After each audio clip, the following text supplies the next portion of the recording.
Hello to all. Good to be with you, even if it's just through the screen. I hope you had some wonderful time for Christmas and for the New Year Eve. On my side, I was away. I had the great opportunity to go to France to be with my family that I don't see very often, as you can imagine, due to the pandemic. And then I'm back, so I enjoyed it thoroughly. But now it's time to be together. And this week is special because it is called the Christian Unity Week. So in order to unpack what it is, I have prepared a presentation I'm going to show you. And at the end of the presentation, there are a few questions for you to reflect on with your teachers. So bear with me. I was announcing a presentation on the Week of Christian Unity.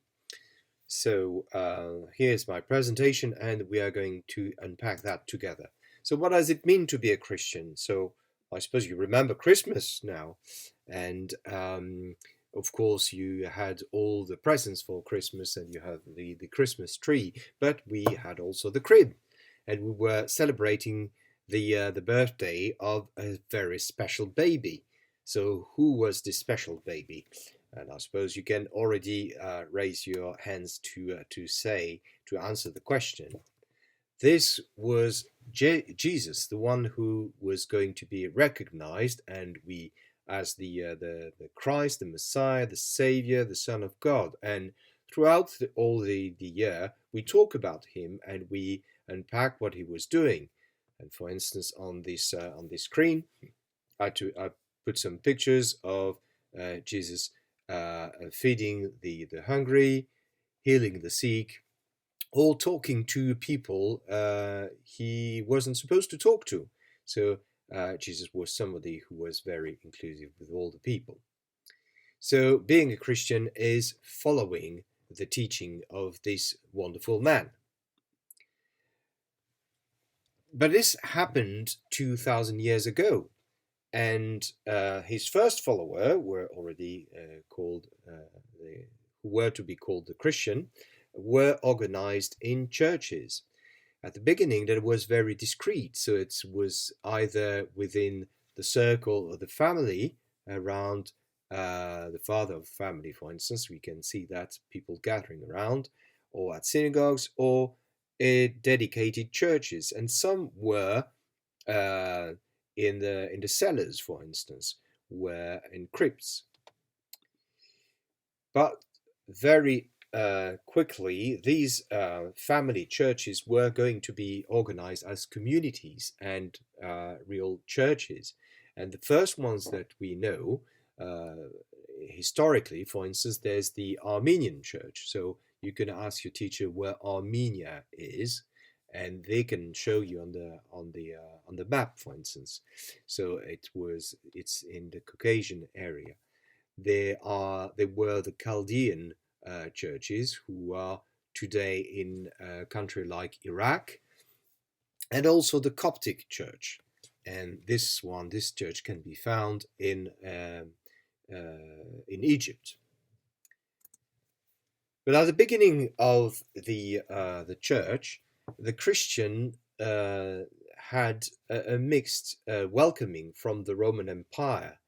Some people weren't very happy with them, and they were first persecuted. And you've got an example here in the circus where Christians here are persecuted, and they could be sent to be devoured by the wild beasts. Here we've got the example of the lion. So it took a while to be accepted by the society, and there was a moment when they were authorized.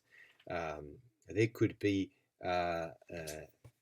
authorized by the power of that time, the emperor. And so we've got some early mosaics showing the Christian worshipping here. But this big empire was so big that there was a moment when they were forced to divide it. So here are two maps. The map of the whole empire, Roman Empire as it was, and for practical reasons, they have decided to divide it into two. And so you had the Western Empire with the capital Rome, and the Eastern Empire with the capital Constantinople. So the consequence was that because there were two empires, two parts of the empires, it turned out to be two imperial churches. And you had in the West the Roman Catholic Church, and the East the Orthodox Church. And here you've got examples of different building, how an Orthodox Church looks like, and how the Catholic churches right at the beginning of the Roman times looked like, and some of their priests here, and this is an Orthodox priest here. Time passed, there was the Middle Age, and then during the after the Renaissance, there was a time of Reformation. This was a time when some Christians said, "Oh, the way the church is run is wrong, and we've got to reform it."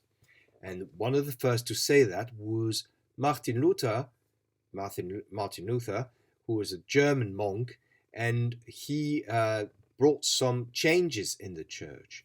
And there was another one who was Jean Calvin, also known in English as John Calvin, who also brought some reformation within the church.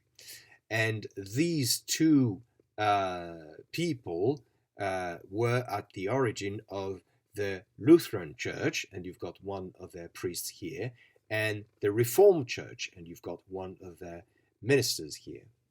And at the same time, someone was very interesting by the Reformation they were bringing, and it was King Henry VIII. And I suppose some of you know about Henry VIII.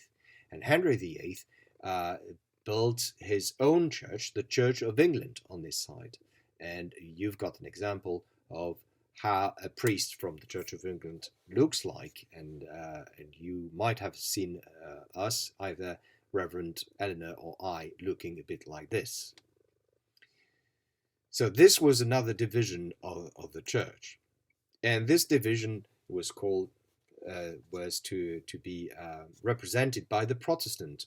And here I've got a paragraph about the Protestant in America.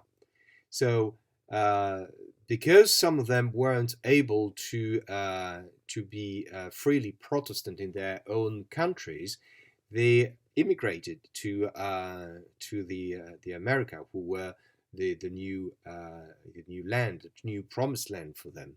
And you've got here a picture of the Pilgrim Fathers, who are the people who are revered by the citizens of the United States of America as the founders of faith in America. And it gave several different churches. And here I've got some examples at the top. If I remember, this is the kind of Baptist church. And then people raising hands are the Pentecostal church. And here you've got also Presbyterian church. So there's a great variety. There's such a variety. You can think it's too bad to be separated. Why separate?